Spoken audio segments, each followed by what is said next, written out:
Hello, this is final review part 3. So far you should have already completed part 1 and part 2, and this is the stuff that we just finished with, the stuff that is most recent for you. So my hope for you is that you already know how to do most of this. So looking at this first part, it directs you to write the formula for the name that's listed below. So for these, the first thing you need to do is you need to decide, is that particular compound ionic or covalent, assuming that you don't already know based on the section that it's in. For those of you that don't remember, ionic compounds are always going to be metal, non-metal. So in the case of number 1, lithium's your metal, chlorine is your non-metal. The next thing you're going to do is you're going to find those elements on the periodic table. You're going to go, okay, well, there's lithium and there's chlorine. Based on the vertical group that they are in, that will tell you the charge that each one of those elements has. In the case of lithium, it's a positive one, and in the case of chlorine, it's a negative one. Next, you are going to write down the chemical symbols with their corresponding charges. So we're going to write this, and then we're going to write that.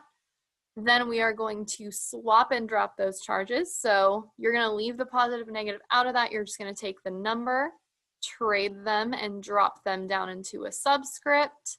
And then your final compound will be this, but if you recall, these ones, you don't have to have those ones. You can actually just have those as implied ones. So lithium chloride's final formula is going to look like this. Okay? And please recall that if you see a Roman numeral, that's going to tell you the charge of your transition metal.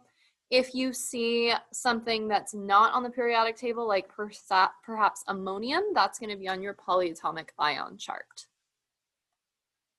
For this section, you're going the opposite way. You are going to take your formula and then you're going to write the name. So how to do that? Well, you have to identify what you have. So we have Cu, which is copper. You can find that on the periodic table. And then you have this thing in parentheses, SO4. That's going to be on your polyatomic ion chart. That is sulfate. Copper is a transition metal because it's found in this middle D section. So we know that that has to have a Roman numeral attached to it. All the transition metals always have to have a Roman numeral attached to them. So to figure out what Roman numeral or what charge copper has, you just do that opposite swap and drop. So this number on the very outside is going to go to copper, and that number would go to sulfate. You can check your work very easily because you know that sulfate has a charge of -2 based on the polyatomic ion chart. So when you write out the name, it's going to be copper 3 sulfate.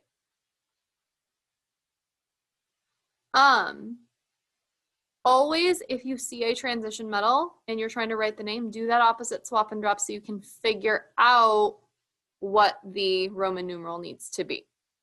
If you do not see a transition metal, like for example with number 2, it doesn't have a transition metal, you do not need the Roman numeral in the name. Okay?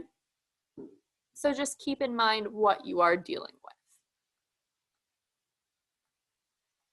Next, we have covalent compounds, which are always, again, going to be a nonmetal with a nonmetal.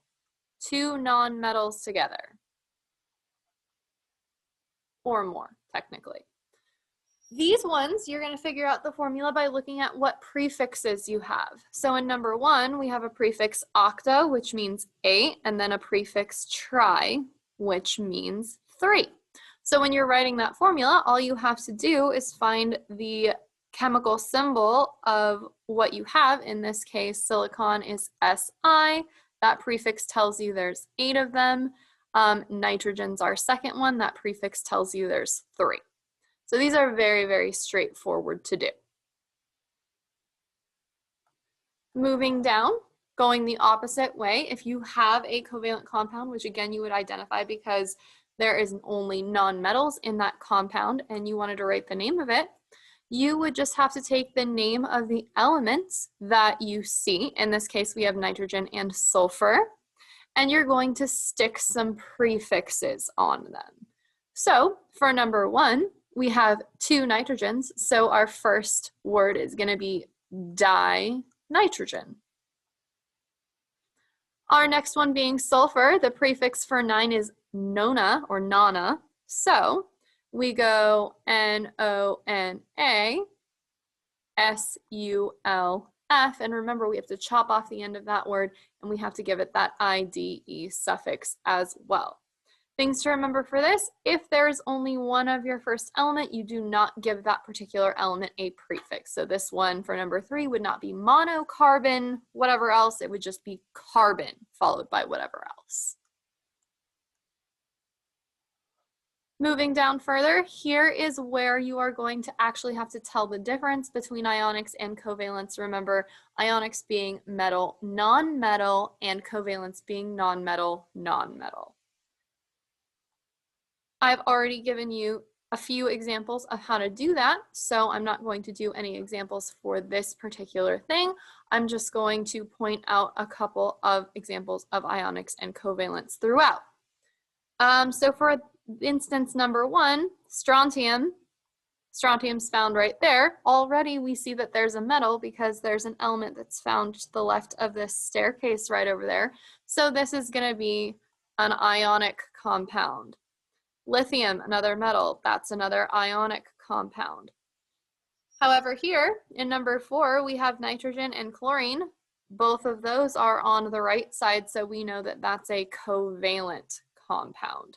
So on and so forth, and it's going to be the same principle for when you are naming based on that formula. Next is going to be molecular shapes, which requires you to do a couple of things. You are going to draw out the Lewis dot structures for whatever this is. Then you are going to use that VSEPR chart to identify the molecular geometry. So let's get started with carbon dioxide. What you should be doing is you should be picking your central atom. In this case, it's likely going to be carbon because the one that there's fewest of tends to go in the middle. Okay, so we draw our carbon and we draw an oxygen on either side. Now we may have to shuffle this around, maybe not, it kind of depends. So what we have to do is we draw our valence electrons. Carbon is in group 14, which means it has 4 valence electrons. So we draw our dots. 1, 2, 3, 4. Oxygen is in group 16, meaning it has 6 valence electrons. So we draw our dots. 1, 2, 3, 4, 5, 6, and then the same on the other oxygen. Now we look at open bond spots so we can start drawing some lines. That carbon and that oxygen are going to bond, that carbon and that oxygen are going to bond. We have now 1, 2, 3, 4 free electrons still that are unbonded. When you see that, you are going to try to bond those up if you possibly can. And that's going to happen with those electrons kind of moving around and bonding on. So this electron here is going to move towards the center, so is this one, okay? These electrons here are going to move towards the center and try to bond on, but you can't leave your Lewis structure like this. I don't want to see all of these arrows hanging around. Instead, you're going to give me a final structure that looks nice and pretty and neat with everything shuffled around accordingly, okay? Now, at that point, it is time to look at your VSEPR geometry chart. Now, for your VSEPR geometry chart, I'm just going to go ahead and I'm going to redraw our nice, neat, final Lewis dot structure so everyone can see it. when you're using this chart, what you have to do is you have to, 1, keep in mind your central atom, and 2, keep in mind your non-central atoms. So in this case, when we're looking at our central atom, carbon is the one in the middle, so it's the central. Our 2 oxygens are our non-central atoms. When I'm counting how many electron pairs are on our central atom, oxygens do not matter. So there are no electron pairs on my central atom carbon, which means that I'm going to be somewhere in this column right here, the 0 electron pair, 0 lone pair column. Then, given the fact that I have 2 oxygens, that means I'm going to have 2 X's, 2 non-central atoms, which means that I have to be linear as my shape. Because if I was trigonal planar, there would be 3 oxygens. If I was tetrahedral, there would be 4. Trigonal bipyramidal, there would be 1, 2, 3, 4, 5 oxygens. Octahedral would have 1, 2, 3, 4, 5, 6 oxygens, or whatever other atoms those happen to be.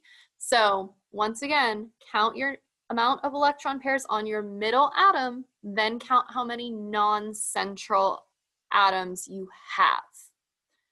One edit that I'm going to make really quickly to this particular document, this is a typo, it's not H2ONBr3, that got copied in. So hopefully none of you have that issue when you are marking up your document, but if so, that's a typo.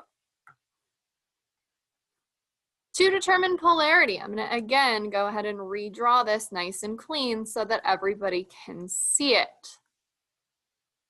We already determined the shape was linear. So to determine polarity, we have to assign that partial charge to the different parts of the molecule. Anytime you see free dots, that means that that end of the molecule is negative. Since the both ends of this molecule are negative, it means that that particular molecule is non-polar. If, however, you were to see a positive end and a negative end, that would make it polar, but that is not the case here. We have 2 negative ends of our molecule, therefore it is non-polar. Okay.